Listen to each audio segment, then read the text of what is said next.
एकांकी मकड़ी का जाला का अध्ययन हम कर रहे हैं, जिसके पहले भाग के अंतर्गत हमने देखा कि भोलानाथ एक युवक चंद्रभान को अपने प्रतिष्ठान में नौकरी देता है, क्योंकि वह युवाओं को अधिक लेना पसंद करता था।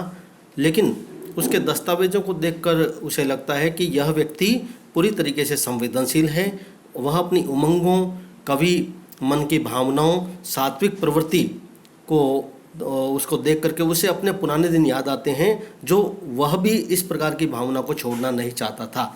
लेकिन अब भोलानाथ की आत्मा उसे धिक्कारती है कि वह किस तरह एक निर्दोष व्यक्ति चंद्रभान को एक अपने मकड़ी के जाले में फंसाने जा रहा है, क्योंकि भोलानाथ के मन में भी चंद्रभान की भांति वही उमंग, वही प्यार, वही कल्पना थी जो वर्षों पहले वो उसने भी एक युवती से प्रेम करके वह पाले थे।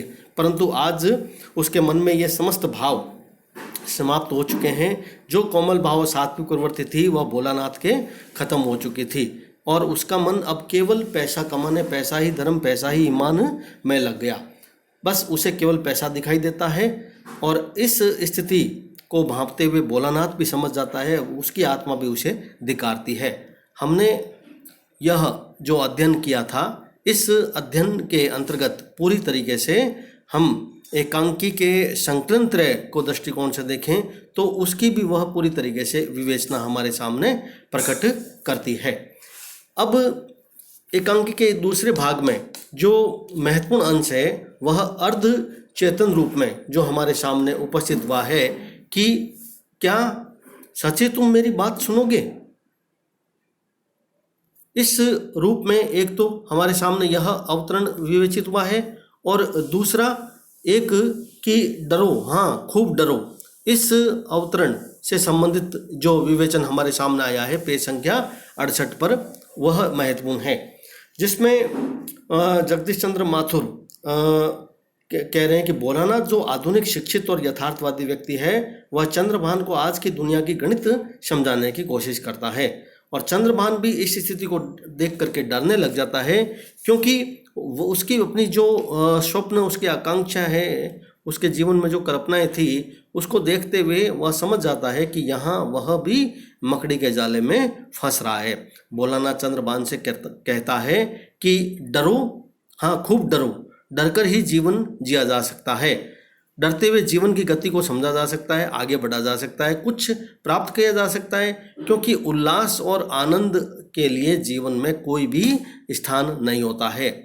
भोलानाथ कहता है कि जीवन एक पूरी तरीके से यांत्रिक होता है, एक मशीन की तरह होता है ना। जिस प्रकार एक मशीन क्या होती है, अपना काम निश्चित करती है, पहले कि उसे क्या करना, बाद में क्या करना, वैसे ही मनुष्य का जीवन होना चाहिए।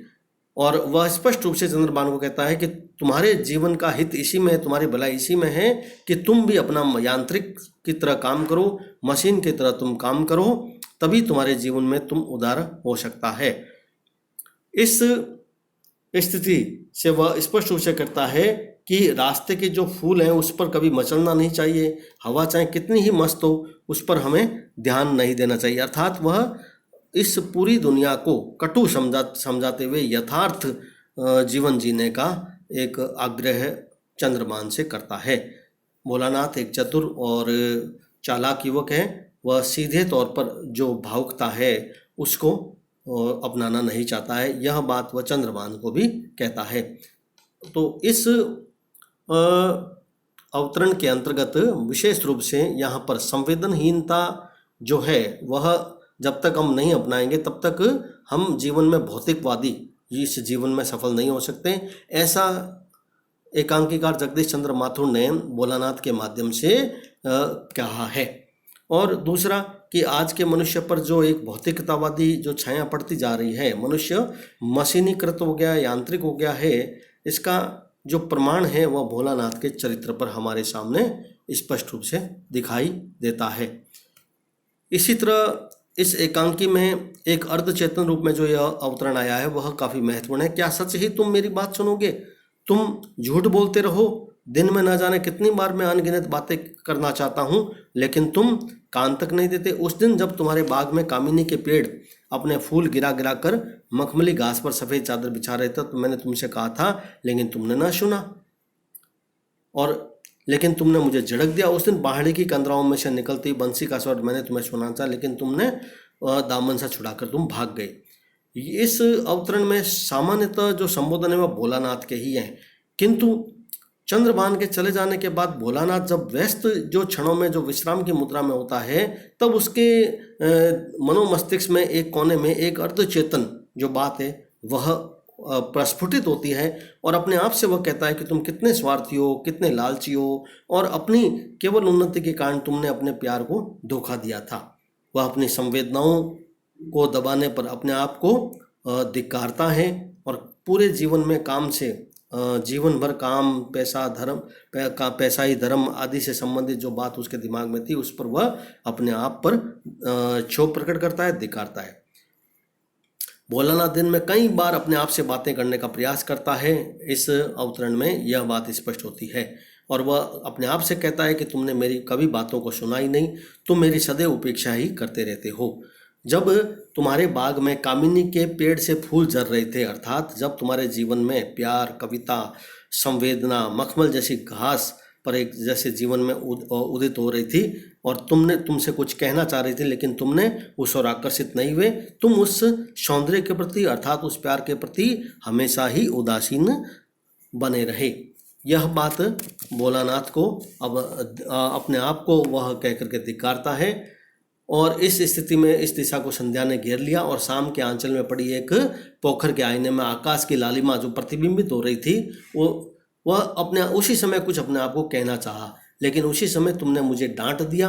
और भोलानाथ उस दिन की बातें याद करके उस पहाड़ी की जो गुफाएं थी उसमें जो बांसुरी का मोहक स्वर आ रहा था उसको वह सुनना चाह रहा था, और वह सुन नहीं पाया। इस प्रकार इस एकांकी में एक अर्ध चेतन जो अवस्था है, जिसमें फ्रायड की काम भावना, दमित वासना का जो विश्लेषण किया गया है, वह इस एकांकी में हमें दिखाई देता है। जो फ्रायड की दमित और काम वासना है वह इस अवतरण में विशेष रूप से हमारे सामने आती है, कि जो दमित इच्छाएं थी वह भोलानाथ के माध्यम से यहाँ पर प्रकट हुई है, जो फ्रायड के मनोविज्ञान को प्रकट करती है। मनुष्य चाहे कुछ भी जीवन में प्राप्त कर लें, लेकिन अपनी दमित इच्छाएं, कामनाएं जो होती है वह कभी मर नहीं सकती, वह उठती रहती है जीवन में। और मनुष्य चाहे कुछ भी प्राप्त कर ले अपने जीवन में, अपने पुराने प्राकृतिक जो प्रकृति के संग दिन जो बिताए हुए हैं उसको वह छोड़ नहीं सकता। मनुष्य मूल रूप से एक प्रेमी व्यक्ति होता है, संवेदनशील होता है, भावुक होता है, कोमल होता है, और भावात्मकता उसके जीवन में हमेशा घर की भी होती है। ऐसी स्थिति का विश्लेषण यहाँ पर कवि के द्वारा किया गया है। इसलिए इस अर्धचेतन जो अवस्था यहाँ पर एक परोक्ष पात्र है हमारे सामने, जो हमारे सामने आया है, वह इस बात को प्रकट करता है कि जीवन में मनुष्य जो है वह कितने भी यांत्रिक हो जाए, मशीनीकृत हो जाए, है ना, भाग दौड़ आपाधापी के जीवन बिता ले, किंतु वह अपने जो पुराने जो दिन थे, जो अर्धचेतन अवस्था में उसके आते हैं, वह उसे कभी भूल नहीं सकता। वह प्यार भरे दिन जिसके जो दमित, जो उसकी वासना, इच्छा थी, जो कामेच्छा थी, वह सब की सब भोलानाथ के माध्यम से अर्धचेतन रूप में हमारे सामने प्रकट होती है। तो इस एकांकी के अंतर्गत हम ने यह देखा कि किस तरीके से जगदीश चंद्र माथुर के इस एकांकी के जो दो पात्र हैं महत्वपूर्ण, एक चंद्रभान, एक भोलानाथ, है ना। इसके अलावा एक तीसरा जो पात्र हमारे सामने रखा गया वह अवचेतन पात्र है, काल्पनिक पात्र है, परोक्ष है, जो इस पूरे घटनाक्रम, एकांक घटनाक्रम के बीच में हमारे समक्ष उपस्थित होता है, जो भोलानाथ के व्यक्तित्व को विकसित करने का प्रयास करता है। यह काल्पनिक पात्र पूरी तरीके से फ्रायड की जो काम वासना, काम भावना है उस पर आधारित है। एकांकी का जो उद्देश्य है वह है कि यांत्रिकता और अमानवीयता है उससे मनुष्य को मूल बचना ही चाहिए, क्योंकि वह व्यक्ति के सामाजिककरण की भावना, दमित इच्छा, प्यार, संवेदना, कल्पना, इन सब से वह उसे दूर करती है। पूरे के पूरे घटनाक्रम के अंतर्गत हम देख रहे हैं कि पूरा प्रभावशाली घटनाक्रम हमारे सामने उपस्थित हुआ है। एकांकी इस दृष्टिकोण से पूरी तरीके से सफल है, क्योंकि अवचेतन मन के जो प्रश्न संवाद हैं, जो पर्दे के पीछे से एक प्रकार से हमारे जीवन में घटित होते रहते हैं, वह भोलानाथ के हृदय में भी घटित हुए हैं, उसका बहुत अच्छा विश्लेषण जगदीश चंद्र माथुर के द्वारा यहाँ पर किया गया है कि तुम आदमी नहीं मशीन बन गए हो। इस बात को पूरी तरीके से हमारे सामने जिज्ञासा, कौतूहलता और नाटकीयता के दृष्टिकोण से घटनाक्रम के बीच में हमारे सामने रखे गए हैं। प्रस्तुत एकांकी की जो भाषा है वह पूरी तरीके से सरल, सरस, कुछ स्थानों पर संस्कृतनिष्ठ शब्दों का भी प्रयोग आया है, किंतु वह आसानी से समझ में आने वाले हैं। एकांकी का जो उद्देश्य है वह पूरी तरीके से हमारे सामने इस अवतरणों में स्पष्ट हो जाता है कि यह एकांकी पूरी तरीके से मनुष्य के जो दमित इच्छाएं और जो वासनाएं हैं ना, उसको अपने जीवन में कभी भी उसका स्थान कम नहीं होता है, इस बात को प्रकट करने का प्रयास किया गया है। चाहे कितना ही बड़ा व्यक्ति किसी बिजनेस का मालिक हो जाए, प्रतिष्ठान का वह मालिक हो जाए, बहुत बड़ा धनी हो जाए, किंतु कितना ही व्यस्त हो जाए, अमानवीय हो जाए, मशीनीकृत हो जाए, किंतु अपने मन की जो कोमल भावनाएं होती है, जो सात्विक भाव है, उसकी एक प्रकार से हत्या मनुष्य को कभी नहीं करनी चाहिए। यह संदेश जगदीश चंद्र माथुर के द्वारा हमें दिया गया है। हमें दूसरों के कोमल भावों और विचारों को भी सम्मान करना चाहिए, उसका भी निरादर नहीं करना चाहिए। उसको एक प्रकार से मार देता है भोलानाथ, चंद्रभान के इन विचारों को मारने का प्रयास करता है, वह ठीक नहीं है। क्योंकि पैसे के खातिर मनुष्य को अपने जीवन में अपनी जो इच्छाएं हैं उससे कभी समझौता नहीं करना चाहिए। यदि वह ऐसा करता है तो जीवन भर वह अपने आप को धिक्कारता रहता है, कचोटता रहता है। यही इस एकांकी का उद्देश्य हमारे सामने स्पष्ट हुआ है।